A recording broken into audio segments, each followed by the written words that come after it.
ಅಣ್ಣ ಇದೇನಣ್ಣ ಇದು, ಇದ್ರ ಬಗ್ಗೆ ಮಾಹಿತಿ ಕೊಡ್ತೀರಾ? ಇದು ಜೀವಾಮೃತ. ಜೀವಾಮೃತ ಇದು ಮೇನ್ ಇದೆ ಸರ್. ಇದನ್ನೇ ಆರ್ಗಾನಿಕ್ ಅಂತ ನಾವು ಹೇಳೋದು. ಇದು ಏನೇನ್ರಲ್ಲಿ ಮಾಡ್ತೀರಣ್ಣ ಜೀವಾಮೃತನ? ಸರ್ ನೋಡಿ, ಅಲ್ಲಿ ಸಗಣಿ ಇದೆ, ಬನ್ನಿ ಹೀಗೆ.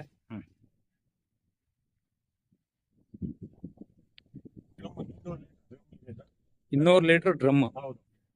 ಇದಕ್ಕೆ 10 kg ಸಗಣಿ, ಹಾ. 5 ಲೀಟರ್ ನಾಟಿ ಹಸು ಗಂಜಲ, 5 kg ಬೆಲ್ಲ, ನಾಟಿ ಬೆಲ್ಲ, ಆರ್ಗಾನಿಕ್ ಬೆಲ್ಲ ಅಂತ, ಹುಳಿ ಮಜ್ಜಿಗೆ 5 ಲೀಟರ್, ಅಕ್ಕಿ ತೊಳೆದಿರೋ ಲೀಟರ್ 5 ಲೀಟರ್, ಮತ್ತೆ ಬೂದಿ. ಏನ್ ಬೂದಿ ಸರ್? ಈಗ ನಾವು ಒಲೆಗೆಲ್ಲ ಬೂದಿ, ಅದನ್ನ 1.5 kg. ಮತ್ತೆ ಕುಂಬಳಕಾಯಿ, ಮತ್ತೆ ತರಕಾರಿಗಳು, ನಾವು ಹಳೆ ತರಕಾರಿಗಳು ಇವೆ, ಮತ್ತೆ ಬಾಳೆಹಣ್ಣು, ಇವನ್ನೆಲ್ಲ ಏನ್ ಮಾಡ್ತೀರಿ ಇದ್ರೊಳಗೆ ಹಾಕ್ತಿರಿ. ಮತ್ತೆ ಇದರಲ್ಲಿ ಜೀವಾಮೃತ ಇರುತ್ತಲ್ಲ, ಇದನ್ನ 10 ಲೀಟರ್ನ ವಾಪಸ್ ಹಾಕ್ತಿರಿ. ಇವಾಗ ನಾವು 100 ಲೀಟರ್ ತಗೊಳ್ತೀವಿ ಡೈಲಿ. ಇದನ್ನ ಹಾಕ್ಬೇಕಾದ್ರೆ ತಿರ್ಗಾ 10 ಲೀಟರ್, ಯಾಕಂದ್ರೆ ಆ ಜೀವಾಂಶಗಳು ಕಣಗಳು ಇದ್ರೊಳಗೆ ಮತ್ತೆ ಬರ್ಲಿ ಅಂತ ಇದನ್ನ ಹಾಕಿ ಎಲ್ಲ ಕಲಸಿ. ನೋಡಿ, ಇಲ್ಲಿ ಗೇಟ್ ವಾಲ್ ಇದೆ, ಈ ಗೇಟ್ ವಾಲ್ ನ ಓಪನ್ ಮಾಡಿದ್ರೆ ಕಡೆ ಹೋಗುತ್ತೆ. ಓಕೆ, ಹೋದ್ಮೇಲೆ ಎಷ್ಟು ದಿನಕ್ಕೆ ಅದು ಫಾರ್ಮೇಶನ್ ಆಗುತ್ತೆ ಸರ್? 1 ದಿನಕ್ಕೆ. ಇದೆಲ್ಲ ಹಾಕಿ ಇಟ್ಟಿರ್ತೀರಾ, ನಾಳೆಗೆ ನೀವು ಅಲ್ಲಿ ನಾವು ಏನು ಇದನ್ನ ಜೀವಾಮೃತ ತಗೋಬಹುದು. 1 ದಿನಕ್ಕೆ ಇದು ಫಾರ್ಮೇಶನ್ ಆಗುತ್ತೆ. ಹೌದು, 1 ದಿನಕ್ಕೆ. ಸ್ಟಾರ್ಟಿಂಗು ಇದನ್ನ ಫಸ್ಟ್ ಲೋಡ್ ಮಾಡ್ಬೇಕಾದ್ರೆ 55 ದಿವಸ ಬೇಕು. 55 ದಿವಸ. ಇದು 3000 ಲೀಟರ್, ಮತ್ತೆ 150 kg ಸಗಣಿ, 80 kg ಬೆಲ್ಲ, ಇನ್ನು 75 ಲೀಟರ್ ಗಂಜಲ, ಮತ್ತೆ ಬೂದಿ ಒಂದು 4 kg ಬೂದಿ, ಮತ್ತೆ ತರಕಾರಿ 10 ರಿಂದ 11 kg ತರಕಾರಿ, ಮತ್ತೆ 20 ಲೀಟರ್ ಹುಳಿ ಮಜ್ಜಿಗೆ, 20 ಲೀಟರ್ ಅಕ್ಕಿ ತೊಳೆದಿರೋ ನೀರ್ನ ಹಾಕಿ ಇದನ್ನ ಸುಮಾರು 55 ದಿವಸಗಳನ್ನ ಇದರೊಳಗಡೆ 55 ದಿನಗಳು ಇಟ್ಕೊಂಡು ಅದಾದ ಮೇಲೆ ಫಾರ್ಮೇಶನ್ ಆಗುತ್ತೆ. ಆಮೇಲೆ ಫಾರ್ಮೇಶನ್ ಆದ್ರೆ ಡೈಲಿ ಆಗುತ್ತೆ. ಡೈಲಿ ನಾವು 100 kg ಎಕ್ಸ್ಟ್ರಾ ಆಗ್ತಾ ಇರ್ಬೋದು. 100 ಲೀಟರ್. ನೋಡಿ ಎಷ್ಟು ತೆಳು ಬರುತ್ತೆ ಅಂದ್ರೆ, ಒಳ್ಳೆ ಸ್ಮೆಲ್ ಬರ್ತಾ ಇದೆ, ಗಮ್ ಅಂತ ಇದೆ ಸರ್. ಜೀವಾಮೃತ ಇದೇ ಪ್ರತಿಯೊಂದನು ಸಹ ಯಾವ ಲಾಗೋಡಿ ಏನು ಮಾಡಕ್ಕಾಗಲ್ಲ, ಅಷ್ಟು ಪವರ್ ಇದು. Okay, super. ಇದನ್ನ ನಾವ್ ಏನ್ ಮಾಡ್ತೀವಿ ಅಂದ್ರೆ, ನೋಡಿ ಈಗ ಆಫ್ ಮಾಡ್ಬಿಡಿ ಅಣ್ಣ. ರಿತೇಶ್,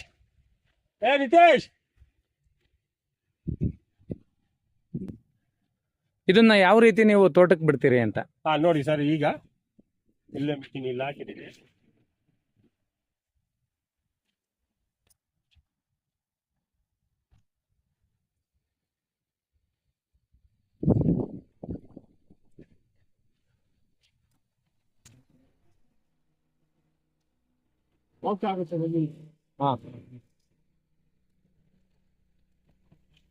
ಕಲೆಕ್ಷನ್ ಕೊಟ್ಟಿದ್ದೀನಿ ನಾನು. ಇಲ್ಲಿಂದ ಪೈಪ್ ಹೋಗಿದೆ. ಹೌದು. ಎಲ್ಲ ಇದು ಗೊಬ್ಬರ. ಓಕೆ, ಈ ಪೈಪ್ ಇಲ್ಲಿಗೆ ಬಂದಿದೆ ಅಲ್ಲಿಂದ. ಕಲೆಕ್ಷನ್ ನಾವು ನೀವು ಯಾವ ಗೇಟ್ ವಾಲ್ ತಿರುಗಿಸಿದ್ರೆ ಅಲ್ಲಿಗೆ ಜೀವಾಮೃತ. ಇದು ಅಲ್ಲಿಂದ ಈ ಡ್ರಮ್ ಹೋಗಿ ಈ ಡ್ರಮ್ ಇಂದ ಕಂಪ್ಲೀಟ್ ತೋಟಕ್ಕೆ ಹೋಗುತ್ತೆ. ಹೋಗ್ತಾ ಇದೆ. ಗೇಟ್ ವಾಲ್ ಚೇಂಜ್ ಮಾಡ್ಕೊಳ್ತೀರಿ. ಗೇಟ್ ವಾಲ್ ಚೇಂಜ್ ಮಾಡ್ಕೊಂಡ್ರೆ ಸಾಕು. ನಾವು ಯಾವ ಗೇಟ್ ವಾಲ್ ಇವಾಗ ಒಂದೊಂದು ಪಾರ್ಟ್ ಗೇಟ್ ವಾಲ್ ಮಾಡ್ಕೊಂಡಿದ್ದೀನಿ. ಓಕೆ, ಎಷ್ಟು ಬೇಕಾ? ಇವಾಗ ನೋಡಿ, ಬಡ್ಡೆ ಗಿಡಕ್ಕೆ, ಮೆಣಸಿನ ಗಿಡಕ್ಕೆ ಇವೆಲ್ಲ ಒಂದು ಗೇಟ್ ವಾಲ್. ಇದಕ್ಕೆ ಬೇಕು ಅಂದ್ರೆ ಗೇಟ್ ವಾಲ್ ತಿರ್ಸ್ಕೊಂಡ್ರೆ ಸಾಕು, ಅಲ್ಲೇ ಹೋಗ್ತಾ ಇರುತ್ತೆ. ಒಳ್ಳೆ ಸಿಸ್ಟಮ್ ಸರ್. ಹೊಡಿಬೇಕಾದ್ರೆ ನಾವು ಇದನ್ನ 10 ಲೀಟರ್ ನೀರಿಗೆ 1 ಲೀಟರ್ ಜೀವಾಮೃತ ಮಿಕ್ಸ್ ಮಾಡ್ಕೊಳ್ತೀವಿ. 20 ಲೀಟರ್ ಕ್ಯಾನ್ ಇದೆ ನಮ್ಮ ಹತ್ರ. 2 ಲೀಟರ್ನ ಮಿಕ್ಸ್ ಮಾಡ್ಕೊಂಡು ಒಂದೊಂದ್ ದಿನ ಬಿಟ್ಟು ಯಾಕಂದ್ರೆ ಅಂದ್ರೆ ಇದನ್ನ ಔಷಧಿಯಾಗಿನೂ ಬಳಸಬಹುದು ಅಂತ. ಅದೇ ಮೈನು ಸರ್, ಅದೇ ಮೈನು. ಈಗ ನಾವ್ ಏನ್ ಮಾಡ್ತೀವಿ, ಈಗ ನಮ್ಮಲ್ಲಿ ಅತಿ ಹೆಚ್ಚಾಗಿದೆ. ಬೇರೆಯವರಾದ್ರೆ ಡ್ರಮ್ ಅಲ್ಲಿ ಕಲಸಿ ಇದು ಮಾಡಿ, ಅದು ಈ ತರ ಬರೋಲ್ಲ, ಗಟ್ಟಿ ಎಲ್ಲ ಕಟ್ಕೊಳ್ಳುತ್ತೆ. ಡ್ರಮ್ ಅಲ್ಲಿ ಇದ್ರೆ ಈ ತರ ಬರಲ್ಲ, ಇದು ಫುಲ್ ಪ್ಯೂರ್ ಆಗಿದೆ, ಟಾನಿಕ್ ತರ ಬರುತ್ತೆ. ಓಕೆ, ಏನ್ ಮಾಡ್ತೀವಿ ನಾವು, ಸ್ಪ್ರೇ ಮಾಡ್ತೀವಿ. 20 ಲೀಟರ್ ಕ್ಯಾನ್ಗೆ 2 ಲೀಟರ್ನ ಮಿಕ್ಸ್ ಮಾಡ್ಕೊಂಡು ಒಂದೊಂದ್ ದಿನ ಬಿಟ್ಟು ಅಂದ್ರೆ 20 ಲೀಟರ್ ನೀರಿಗೆ 2 ಲೀಟರ್ ಜೀವಾಮೃತ ಅಷ್ಟೇ. ಕ್ಲೋಸ್ ಅಷ್ಟೇ, okay, ಇನ್ನೇನು ಇಲ್ಲ, okay, ಇನ್ okay. ಬೇರೆ ಏನಿಲ್ಲ. ಅಣ್ಣ ಡೈರೆಕ್ಟ್ ಇದಿಷ್ಟುನು ಜೀವಾಮೃತ ಸ್ಪ್ರೇ ಮಾಡ್ಬಿಟ್ರೆ ಏನೋ ಸಮಸ್ಯೆ ಆಗುತ್ತಾ? ಜಾಸ್ತಿ ಇದಾಗುತ್ತೆ ಸರ್, Power ಜಾಸ್ತಿ ಆಗುತ್ತೆ. ಎಲೆ ಸುಟ್ಟೋಗುತ್ತೆ, ಓಕೆ. ಅದಕ್ಕೋಸ್ಕರ ಹಾಕಲ್ಲ. ಇನ್ನು ಬುಡಕ್ ಬೇಕಾದ್ರೆ ಬಿಡ್ಬೋದು, ನೀರ್ ಜೊತೆ ಬಿಡ್ಬೋದು, ಅಂದ್ರೆ ಭೂಮಿಗೆ ಸೇರುತ್ತೆ, ಸೇರುತ್ತೆ. ಅದನ್ನ ಗಿಡದ ಮೇಲೆ ಹಾಕಂಗಿಲ್ಲ ಡೈರೆಕ್ಟ್. ಹಾಕಂಗಿಲ್ಲ. ಇದನ್ನೇನು ನೀರಲ್ಲೇ ಮಿಕ್ಸ್ ಮಾಡಿ ಹಾಕಬೇಕು. ಆ ತರ ಏನ್ ಮಾಡ್ತೀರಿ, ಒಂದೊಂದ್ ದಿನ ಬಿಟ್ಟು ಒಂದೊಂದ್ ದಿನ, ಯಾಕಂದ್ರೆ ನಮ್ಮಲ್ಲಿ ಇದೆ ಅತಿ ಹೆಚ್ಚಾಗಿ. ಆ ಉದ್ದೇಶಕ್ಕೆ ಸ್ವಲ್ಪ ಚೆನ್ನಾಗಿರ್ಲಿ ಅನ್ಬಿಟ್ಟು ನೋಡಿ, ಅದಕ್ಕೋಸ್ಕರನೇ ನಮ್ಮಲ್ಲಿ ಒಬ್ಬೊಬ್ರು ಏನ್ ಮಾಡ್ತಾರೆ, ವಾರಕ್ಕೆ 15 ದಿವಸಕ್ಕೂ ಹೊಡಿಬೋದು. ನಮ್ಮಲ್ಲಿ ಅತಿ ಹೆಚ್ಚಾಗಿರೋದ್ರಿಂದ ಡೈಲಿ 100 ಲೀಟರ್ ನಮ್ದು ಇದು 5-6 ಎಕರೆವರೆಗೂ ಬಳಸ್ಬೋದು ಇದು. ಅಣ್ಣ ಒಂದು ವೇಳೆ ಬೇರೆ ಕಡೆ ಜೀವಾಮೃತ ಮಾಡ್ಕೊಳೋ ರೈತರಿಗೆ ಅಥವಾ ಸಾವಯವ ಪದ್ಧತಿನಲ್ಲಿ ಮಾಡ್ತಾ ಇರುವಂತ ರೈತರು ಜೀವಾಮೃತ ಬೇಕು ಅಂದ್ರೆ ನಿಮ್ ಕಡೆಯಿಂದ ಏನಾದ್ರು ಕೊಡೋ ವ್ಯವಸ್ಥೆ ಇದೆಯಾ? ಸರ್ ಖಂಡಿತ ಕೊಡ್ತೀನಿ, ಯಾಕಂದ್ರೆ ನಮ್ಮಲ್ಲಿ ಇದೆ, ನಮ್ಮಲ್ಲಿ ಇರೋದ್ರಿಂದ ನಾವು ಕೊಡ್ತೀವಿ. ಲೀಟರ್ 30 ರೂಪಾಯಿ ಆಗುತ್ತೆ. ಈಗ ಇದೇ ಕಂಪ್ನಿಯವರು ನಮ್ಗೆ ಬಂದು ಅವರು ಎಲ್ಲ ವಿಡಿಯೋ ಎಲ್ಲ ತಗೊಂಡೋಗಿ ಸುಮಾರು ಚಿಕ್ಕಬಳ್ಳಾಪುರ, ಗೋರಿಬಿದನೂರು ಬಂದು ತಗೊಂಡೋಗಿದ್ದಾರೆ. ಅವರು 15 ದಿವಸ ಆಯ್ತು.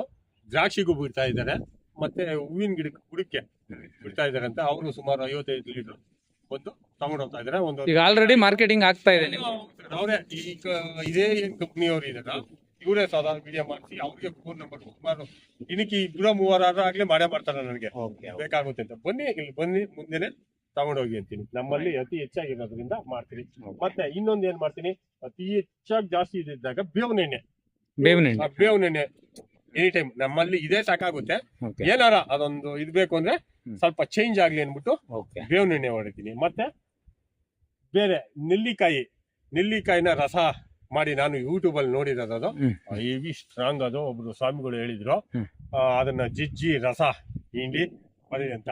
ನಾನು ಸ್ವಲ್ಪ ಗೊತ್ತಾಗ್ದಿರ ಇದು ಮಾಡಿ ಎಲೆ ಎಲ್ಲ ಬುರ್ನಾಗ ಹೋಗಿದ್ವು, ಹಾಕ್ಬೇಕಾಯ್ತಂತೆ. ನಾನು ಏನೂ ಆಗಲ್ಲ ಅಂತ ಹಾಕಿದ್ದೆ. ಭಾರಿ ವಿಷಯ, ಅದರಲ್ಲಿ ಪವರ್ ಇದೆ ಅಂತ ಗೊತ್ತಾಯ್ತು. ಪವರ್ ಇದೆ. ನಾನು ಯೂಟ್ಯೂಬ್ ಅಲ್ಲಿ ನೋಡಿ ಏನೋ ಅವ್ರು ಹೇಳ್ತಾರೆ ಅದ್ ನೋಡೋಣ, ಸ್ವಲ್ಪ ಹೆಚ್ಚಾಗಿ ಹಾಕಿದೆ, ಬುರ್ನಾಗ ಹೋಗಿತ್ತು. ಆಮೇಲೆ ಇದಕ್ ಬಂದಿದ್ದೀನಿ, ನೆಲ್ಲಿಕಾಯಿ ಕೆಳಗಡೆ ಬಿದ್ದಿರೋನ್ ಮಾತ್ರ ಆರಿಸ್ಕೊಂಡು ಅದನ್ನ ಕುಟ್ಟಿ ರಸ ಮಾಡಿ. ಅದಕ್ಕೆ ಏನೇನ್ ಹಾಕ್ತಿರಣ್ಣ? ನೆಲ್ಲಿಕಾಯಿ ಅಷ್ಟೇ? ನೆಲ್ಲಿಕಾಯಿ ರಸ ಅಷ್ಟೇ, 1 ಗ್ರಾಮ್, 1 ಲೀಟರ್ 1 ಗ್ರಾಮ್. ಅದು ಏನಕ್ಕೋಸ್ಕರ ಆಗುತ್ತೆ ಸರ್? ಎಲ್ಲ ಹುಳ ಇದು ಇಲ್ಲ, ಭಾರಿ ಪವರ್. ನಾನೇನು ಅನ್ಕೊಂಡೆ, ಅದೇ ಹೇಳಿದ್ನಲ್ಲ ನೋಡಿ. ಈ ವಿಚಾರ ಎಷ್ಟೋ ಜನ ರೈತರಿಗೆ ಗೊತ್ತಿಲ್ಲ, ನೀವು ಇದು ಹೇಳಿದ್ರಿಂದ ಬಹಳ ಅನುಕೂಲ ಆಯ್ತು. ಅದು ಗೊತ್ತಾಗುತ್ತೆ. ಅದು ಏನಾರ ನಾವ್ ಅತಿ ಹೆಚ್ಚಾಗಿ ಬಿಟ್ಟಾಗ ಏನಾಗುತ್ತೆ ಅಂದ್ರೆ, ಏನು ಆಗಲ್ಲ ಅಂತ ಬಿಟ್ಟಿದ್ದಷ್ಟೇ, ಎಲೆನೇ ಒಣಗಕ್ ಸ್ಟಾರ್ಟ್ ಆಗೋಯ್ತು. ಅಷ್ಟು ಪವರ್ ಇದೆ ನೋಡ್ರಿ, ನಮ್ಗೆ ಗೊತ್ತೇ ಇಲ್ಲ ಅದು. ಈಗ ಅದೊಂದು ಅನುಭವ ಅಷ್ಟೇ, ಬೇರೆ.